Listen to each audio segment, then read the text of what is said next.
Hey Haley, this is Andrew with CLO Virtual Fashion, just following up regarding your question on the UV editor. This video is not going to be perfect, but hopefully it can give you a good indication of the workflow that we use for unwrapping some of the UV textures. So what I've done is I've downloaded the buttons and added them to my library, the ones that you sent us.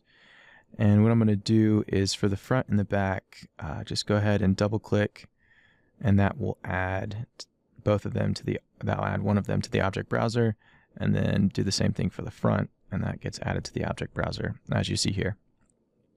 Just going to take my rectangle real quick and draw a quick shape, just something to use as a base, and then take my button tool, and with the front, just go ahead and add that button.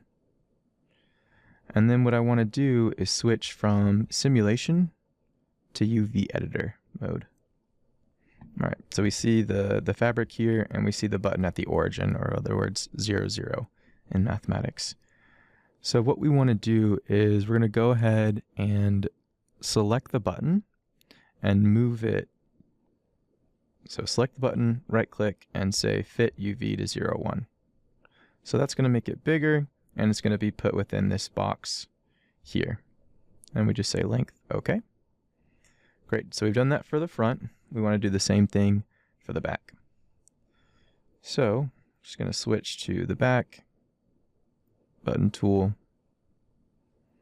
like that. Left click to add it. And then same sort of workflow here. I'm going to select the button, right click, and say fit to 0, 1. Now that's going to put that right over the front. So I'm just going to click and drag it over to the next cell. Okay, cool. So we've created both of these, and next thing we want to do is take a UV snapshot of them. So see these vertical menus here. UV snapshot is the first, and it's going to ask you where do you want to save this file. So for me, I just created JoeFresh proof of concept file, and I'm going to name this button UV front. And the UV area I want to select is the default 0, 1, because that's the first one, and hit save. And then the next thing that I want to do is keep the same file location. Notice that that's where the PNG has gone. And this time I want to save it on the selected tile 1, 1, because that's where the back is. And I'm going to save this as button UV back and say OK. Cool. Now what we can do is go to where those files are located, and we can open this up in Photoshop. And this becomes the same workflow that you're familiar with.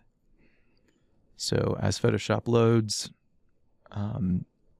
we will see the line work for the graphic, and I think I downloaded that, and you would just add it in as a separate layer. It's the same thing that you've been doing with the assets from CLO's, the internal assets from CLO.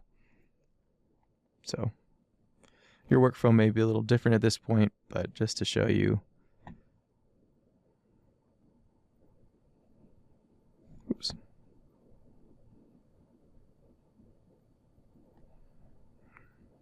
And you can see where the texture map has been created and generated.